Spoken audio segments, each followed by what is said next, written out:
Salam, hər vaxtınız xeyir olsun, əziz dostlar, əziz millətim. Demək, mən bir-iki gün öncə bu rayonlarda qız uşaqlarının şəhərə yollanması ilə bağlı bir məsələyə aydınlıq gətirdim. Ancaq çox təəssüflər olsun ki, mənim videolarımın altından elə bir adamların adı yazılır ki, orada amildir, kimdir bilmirəm. Mən bilirsiniz, buradan sizə mən müraciət edirəm. Mən 30 ilə, 35 ilə yaxındır bu ictimai siyasi sektorda. Bizim hər zamanda özümüzün dəst xəttimiz olub burada.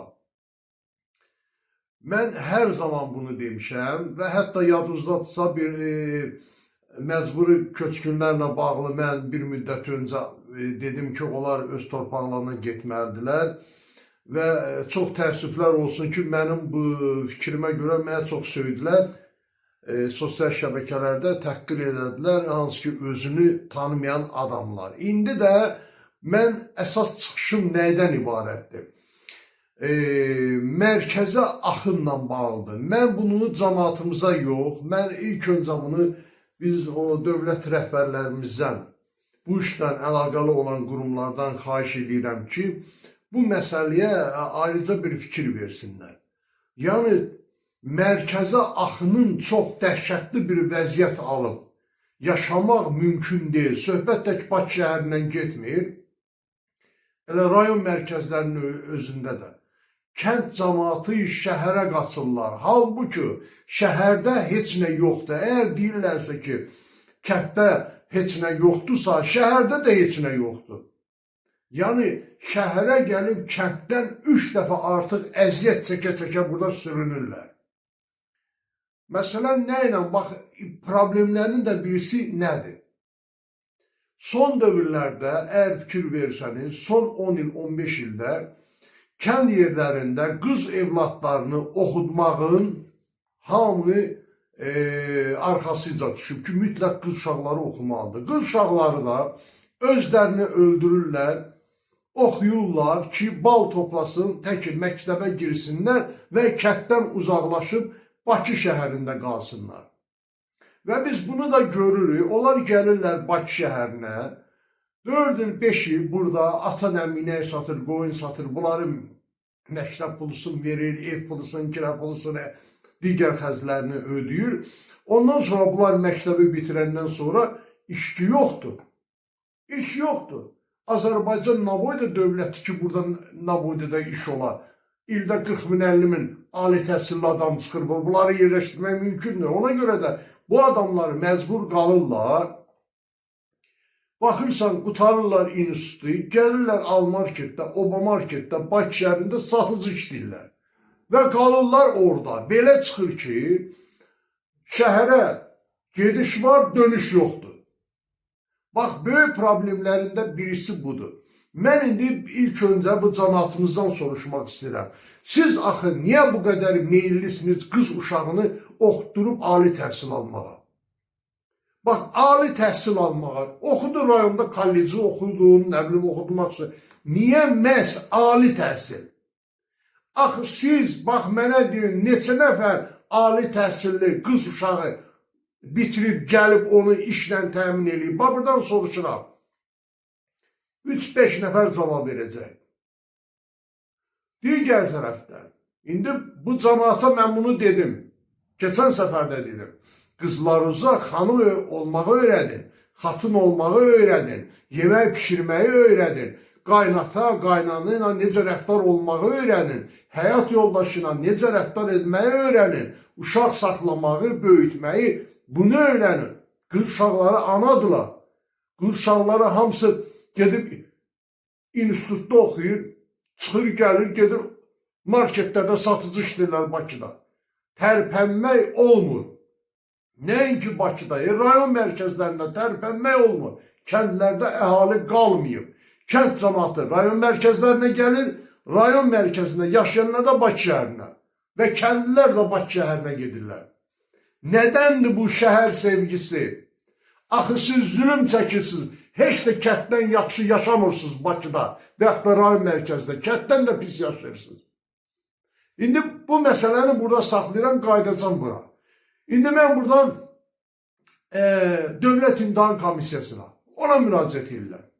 Siz axı bu keçid balını, bu sualları hansı formada qoyursunuz ki, orta məktəbi bitirən adamlar hamısı ali təhsillidirlər. Heç institutda sənəd verib kəsilən yoxdur. Hamı institutda qəbul olur. Ucqar kətdə uşaq məktəbə gedmir. Gedir institutda qəbul olur, filan kəsin uşağı institutda girdi. Bu institut nə qədər bu oyuncaq olacaqmış ki. Bu biznesdir. Siz biznes qurmuşsunuz burada. Uşaqların təhsilə biznesi, nə bilim, filan kəsin qızı instituta girdi, filan kəsin oğlu instituta girdi. Nə olsun? Nə olsun? İnstituta girmək qəhrəmanlıqdır. İndi qəhrəmanlıq deyil. 50 il bundan qabaq qəhrəmanlıq idi. Bilet çəkirdin, cavab verirdin, bal topluyordun. İndi nə qəhrəmanlıq ki? X plus getdi girdi 100 balına, 500 balına. Ama sual nə suallardı ki, bu kənd uşağı gedir 700 bal. Kənddə təhsilin səviyyəsini bilirik də. Düzdür? Bu nətər olur, bu kənddəki uşaqlar gedən instituta girir. 600 bal, 700 bal, 600 bal, 700 bal. Bu nədir bu? Və sizin bu apardığınız biznesinizə nəticəsidir ki, kəndlərdən axın başlı bir şəhərlərdən mümkündür yaşamaq. Bunun qarşısını almaq lazımdır. Niyə institutlar Bakıdadır? Niyə nazirliklər Bakıdadır? Niyə onlar rayonlara köçürülmürlər? Çünki nazirlər özləri imkan vermirlər. Güdün də Kənd Təsərrüfatı naziri gəl otur da Sabirabadda. Ged otur da Ağdamda. Təhsil naziri. Bu rayona, kəndə bu axının qarşısını bunlarla almaq lazımdır. Niyə həbsxanalar Bakıdadır? Köçürdün bunları rayonlara da. Rayonlara köçürdün. Orada da iş yerləri açılsın. Kənd cəmaatı gəlib işləsin orada. Rayon cəmaatı gedib işləsinlər. İnstitutlarda, həbsxanalarda, nə bilim və digər müəssisələrdə. Özəl klinikalar rayonlara paylaşırlar. Nə oldu? Hamısı Bakıda toplaşırlar. Niyə? Köçürdün də Topçubaşov İnstitutunda rayonlara. Endokrinologiya mərkəzini köçürdün də rayonlara. Niyə məhz Bakıda? Özə hamıdan narazılıq edib Bakıda belə deyib, Bakıda adam əlindən tərpənmək olmur. Bax, görürsün, mən neçə dənə variant saydım. Bunların hamısı toplaşıb bir yerə, olub şəhər mərkəzlərində də, Bakıda da tərpənmək olmur. Bu instituta keçid ballarını, instituta qəbul imtahanlarını elə suallar qoyun ki, bu savadlı uşaqlar yetişsin. Sizin institutu bitirib gəlirlər mənim yanıma ki, məni işə götür. Sual verirəm ki, bax, bu institutu qutar. Atası gətirib yanıma. Sual verirəm, qız uşağıdır. Azərbaycanın ilk sərkərdə qadın kim olub Azərbaycanda? Adı primitiv bir sualdır. Mənə deyir ki, Xurşudbanın atama. Bu adam 6 il instituta qurub. Neçə bal toplayıb, nətər girib ora. Sovet dövründən danışıram. Deyirəm, xalq şairi adlı belə bir şey var idi Sovet dönəmi vaxtında. İlk Azərbaycanın xalq şairi kim olub? Mənə deyir ki, Dədə Qorqud. 6 il institut qutarıb Bakıda oxuyub. Belə olmaz ki. Burada nə keçid balı qoyursunuz ki? Bütün inanın ki, mən indi seminara, treninqlər keçirdən ali məktəblərdə. Baxım, görürəm orada qız uşaqlardır. 200 dənə qız uşağının 170'i kənd rayon qızlardır.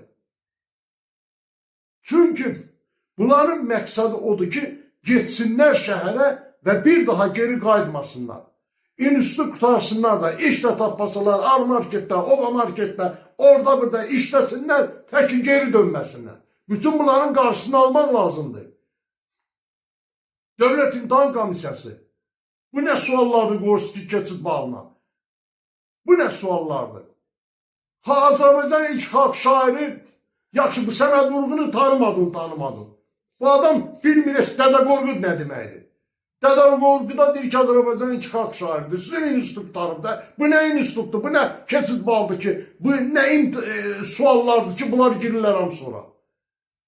Əhalidə adam qalmayıb, hamı ali təhsil diplomu ilə, hamı, heç kimin də başı heç neydən çıxmır və Azərbaycanın nə iqtisadiyyatı inkişafına, nə elmin, nə mədəniyyətin inkişafına heç bir töhfə verə bilmirlər. Kütben hamısının əlində 2 dənə o vərəqli diplom, qalıblar avara hər şeydən. Bunu sənət öyrənin, bunu peşə cəlb edin, bunlar peşə ixtisasları üzrə bunları məktəblər keçin, təlimlər keçin. Gedirsən idarə və təşkilatlarda 100 dənə elektrik işləyir rayonlarda. Yüksək gərginlik elektrik altında. Heç birinin nə peşəsi var, nə təhsili var. Çobanın qıranı gəlib tutdular, oxudular orada. Niyə? Oxudum onlar. Oxudum peşə ixtisaslarını. Təlimlər verir keçsinlər, təhsil keçsinlər. İnsanları, uşaqları niyə girinci eləmişsiniz? Hamı institut oxumalıdır. İnstitut oxuyub nə ayrı? Mən sizdən soruşuram. Hansı təhsili var, hansı savadı var? Gətirin ali təhsili qutarın evladınızı mənim yanıma. Axın başlayıb nə rayon mərkəzlərində. İnanın ki, əyalət rayonlarına görürsün mərkəzdə tərpənmək olmur. Hamı kətdən qalsın. Və rayon mərkəzdən yaşayan insanlardan üstüblar Bakıya. Bunu həmən mən dediyim həbsxanalardır, nazirliklərdir, özəl klinikalardır və digər məsələlər saymaqla bitməz. Köçürdüm bunu rayonlara da, qoy rayon cəmaatda işlə təmin olsun, kənd cəmaatı. Deyir, mən nə yaşım ki, kənddən çıxıram. İş yoxdur kənddə. Mən deyirəm ki, ay bala, şəhərdə göy iş var. Yaxşı, deyək ki, sən Sabirabadın kəndindən gəldin Sabirabada. Sabirabadda iş var. Qoyun otarın ki, bizim nənələrimiz, babalarımız kənddə nə ayırırdı? Ondan niyə eləmirsiniz ki? Biz heyvan saxlamırıq, biz nə bilim, örüş yerimiz yoxdur, nə bilim, filan bəsməkan, 1000 dənə söz söhbət edirlər. Bütün bunların qarşısını almaq lazımdır. Mən buradan yenə də bununla bağlı strukturlar var, onların rəhbərlərinə müraciət edirəm. Biz ölkə ictimaiyyətinin nümayəndəsi olaraq, biz buradan müraciət edirik. Bu mərkəzə qatışın qarşısını alın. İnstitutları köçürdü rayonlara bir daha deyirəm, İnstitutlara o qəbul imtahanlarında suallara diqqətlə yalan falan suallar qoymuşsunuz. 3-cü sinif şagirdi səviyyəsində instituta suallar qoymuşsunuz. Odur ki, imtahan verən keçir qəbul olur instituta. Biznes yaradmışsınız üçün, amma burada əhali məhv olub gedir. Ona görə də buna diqqət eləmək lazımdır. Bütün mən adın çəkdiyim və çəkmədiyim strukturlar hamısı rayon, əyalət rayonlara köçürülsün. Köçürülsün. Və ola bilsin ki, yenə təkrar, mən adlarını çəkmədim, bir çox strukturlar var. Onlar da köçürülməlidir onlar. Bir də halimə mən müraciət edirəm. Yenə də, dəfələrlə demişəm, yenə də deyirəm. Uşaqlarınızı, qız uşaqlarınızı gələcəyin anasıdır. Onları gələcəyin həyat yoldaşı, onları gələcəyin həyat yoldaşı kimi tərbiyə edin. Gələcəyin anası kimi tərbiyə edin onları. Dolma bükməyi öyrədin onlara. Yemək pişirməyi öyrədin onlara. Qadın olmağı, xanım olmağı öyrədin onlara. Nəhayət ki. Mən demirəm, qızlar oxumasın. Amma elə suallar, imtihanlar qoyulsun ki, savadlılar keçsin də. Duran gedir, kim gedir Bakıda instituta kəsilən yoxdur, konkursa düşən yoxdur. İmtihan verən hamısı keçir, qəbul instituta. Sentyabr, avqust ayında hamı bir-birini təbrik edir, hamı bir-birini. Təbrik edirəm qızın instituta girir, təbrik edirəm qızın instituta girir. Bunun da qarşısını almaq lazımdır biraz. Əhali də yenə təkrar edirəm, uşaqlarınızı gələcəyin xanımı, xatını kimi tərbiyə edin. Ayıbdır. Bəsdirin da. Çox sağ olun. Biraz Agresiv danışdığıma görə hər kəsdən üzr istəyirəm. Məni incidir, əsəbləşdirir, ona görə danışdım bu qədər. Çox sağ olun, gecəniz xeyrə qalsın. Tanrı Azərbaycanı qorusun, Tanrı millətimizi qorusun.